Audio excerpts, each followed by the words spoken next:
Vaheguru, Vaheguru, Vaheguru, Vaheguru, Vaheguru. I was getting a bit bored by it, to be honest. I was going clubbing out all the time, drinking, and I was like, I was getting bored in the sense that I was like, is this all there is? Like, I thought I was living the life, yeah?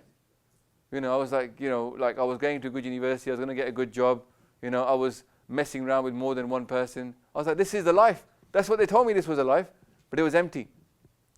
So I was like, there must be something better than this. So I got a bit bored because actually I explored it to the nth, and then I was like, but this doesn't fill me up. I'm still left empty. Yeah? Because inside you there's a hole that is as big as God. And at the moment, if you haven't tried that stuff, you might be thinking that is the way. Because the world tells you 100 times a day that is the way.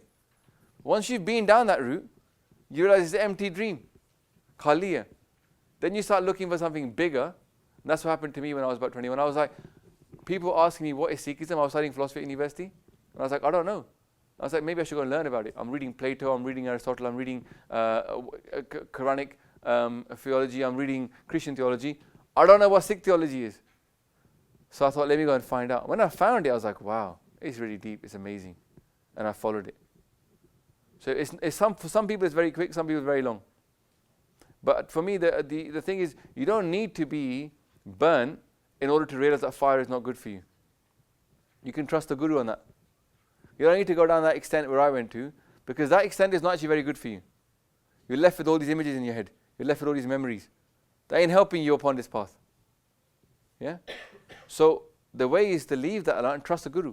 But sometimes people do have to go down that way and then come back. Like for example, Professor Puran Singh, one of the best writers about Sikhi. If you can read one of his books, they're all in English, brilliant. Professor Puran Singh.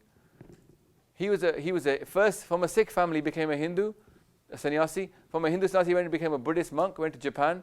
Then he finally came back to Punjab and he met Bhai Singh and he became into a Sikh and a Khalsa. And now he writes about Sikhi. Well, he passed away a long time ago, but he wrote about Sikhi in English. So sometimes you have to go outside to come back in. Like the Zen say, you see the mountain and then you look away and you see the mountain again for what it really is.